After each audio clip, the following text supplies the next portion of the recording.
নমস্কার বন্ধুরা। আজ বন্ধুরা আমি পাউরুটি নিয়েছি। পাউরুটি আর গুঁড়ো দুধ দিয়ে একটা নতুন ধরনের মিষ্টি বানিয়ে দেখাবো।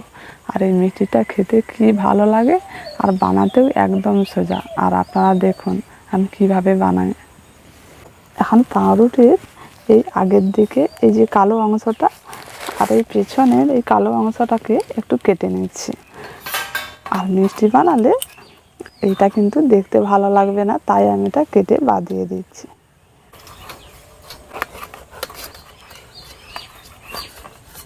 আপনারা যদি পিস কাটা রুটি নেন, তাহলে এই যে পিস কাটা রুটির সাইডগুলো একটু কালো ভাব থাকে, সেগুলোকে কিন্তু কেটে নেবেন। সেগুলো কেটে নিলে তখন মিষ্টিটা ভালো হয়।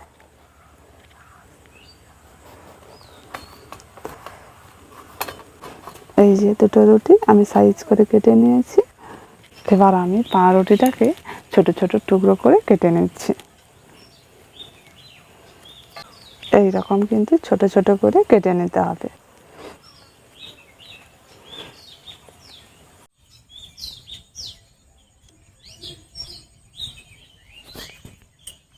এবার আমি মিষ্টিটা বানাবো, তার জন্য উনুনটা ধরিয়ে কড়াটা বসিয়ে দিচ্ছি। ওই কড়ার মধ্যে অল্প করে জল দিয়ে দিচ্ছি। জলটাকে কিন্তু একটু ভালো করে গরম করে নিতে হবে।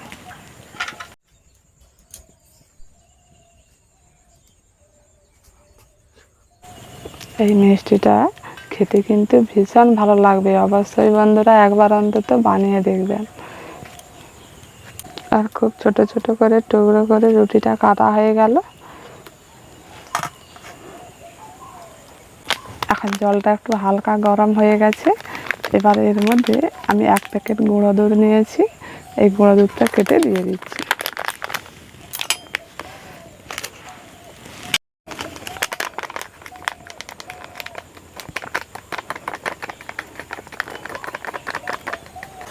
ভালো করে জলের সঙ্গে একটু মিশিয়ে নিচ্ছি।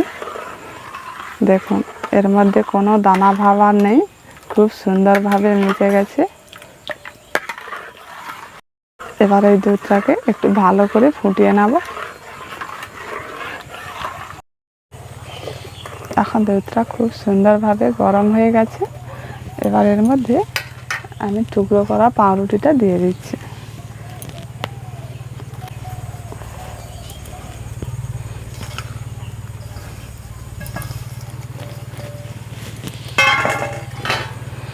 পাউরুটিটা দুধের সঙ্গে কিন্তু ভালো করে এইভাবে করে মিশিয়ে নিতে হবে। রুটি করলে যেরকম তৈরি, এটাকে খুব ভালো করে এখন মিশিয়ে নিচ্ছি। এটাকে হালকা আঁচে নাড়াচাড়া করে একটা শক্ত ডোয়ের মতো তৈরি করে নিতে হবে। এই দেখুন বন্ধুরা, নাড়াচাড়া করে আমি একটা শক্ত ডোয়ের মতো তৈরি করে নিয়েছি। এবার এটাকে নামিয়ে নিচ্ছি। নামিয়ে ঠান্ডা করে নিতে হবে।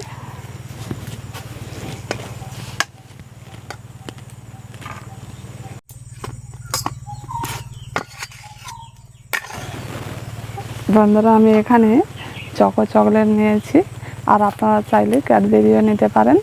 আমি এখন চকলেটগুলো ছাড়িয়ে নিচ্ছি।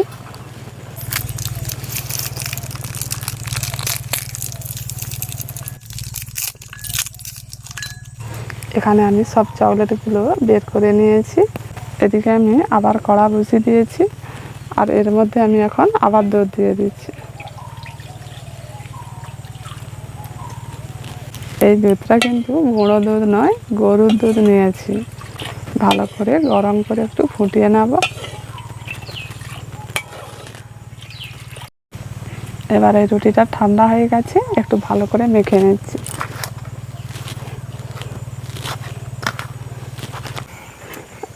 আমি এটা একটু ভালো করে মেখে একটা ডো তৈরি করে নিয়েছি।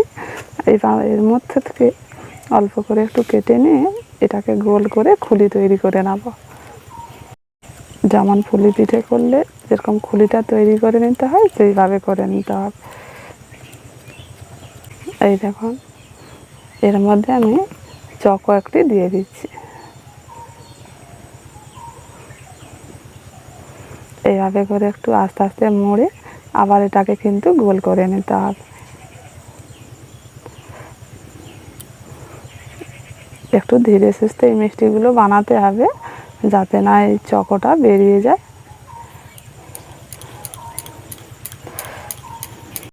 গোল করে একটু চ্যাপ্টা করে নিয়েছি। এইভাবে করে সবগুলো বানিয়ে নেব। আবার একটা তৈরি করে নিচ্ছি। আবার আমি এর মধ্যে একটা চকলেট দিয়ে দিচ্ছি। এইভাবে করে আস্তে আস্তে একটু মুড়ে আবার এটাকে একটু গোল করে নিতে হবে। গোল করে একটু চ্যাপ্টা করে নিয়েছি। এই রকম করে সবগুলো কিন্তু তৈরি করে নেব। এদিকে দুধটা এখন বেশ ফুটতে শুরু করে দিয়েছে। হাফ বাটির মতো চিনি দিয়ে দিচ্ছি। চিনিটা দিয়ে দুধের সঙ্গে ভালো করে মিশিয়ে নিতে হবে।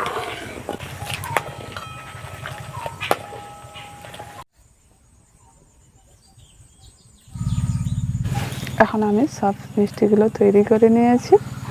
এবার মিষ্টির উপরে একটা করে আমি কাঠবাদাম বসিয়ে দিচ্ছি। একটু এইভাবে একটু চেপে বসিয়ে দিতে হবে। আর আপনারা চাইলে দিতেও পারেন, নাও দিতে পারেন। আমি দেখতে ভালো লাগবে বলে এভাবে করে একটু বসিয়ে দিচ্ছি। দুধটাকে একটু ফুটিয়ে গরম করে নিয়েছি। আর দুধটা এখন অনেকটা ঘন হয়ে গেছে। এখন দুধের কালারটা কিন্তু অনেকটা চেঞ্জ হয়ে গেছে।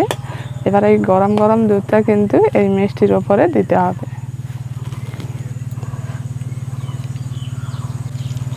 গরম গরম দুধটা দিলে ভিতরে যে চকলেটটা রয়েছে সেটা গলে যাবে, তখন কিন্তু এই মিষ্টিটা খেতে ভালো লাগবে। দুধটা দিয়ে 10-15 মিনিটের মতো এভাবে করে রেখে দিতে হবে। এখন 10 মিনিটের মতো হয়ে গেছে। মিষ্টিগুলো খুব সুন্দর নরম হয়েছে, দেখুন। মিষ্টিটা খুব সুন্দর হয়েছে আর কতটা নরম হয়েছে দেখুন। খেতে কিন্তু ভীষণ ভালো লাগবে। আর ভেতরের চকলেটটা খুব সুন্দরভাবে গলে গেছে। এভাবে করে পাউরুটি আর গুঁড়ো দুধ দিয়ে মিষ্টি বানিয়ে খাবেন। বানাতেও সোজা আর খেতে কিন্তু ভীষণ ভালো লাগবে। বন্ধুরা, আমার কথা বিশ্বাস না হয় একবার অন্তত বানিয়ে দেখবেন। আর কেমন হয়েছে রেসিপিটা কমেন্ট করে জানাবেন। আজকের মতো এখানে শেষ করছি।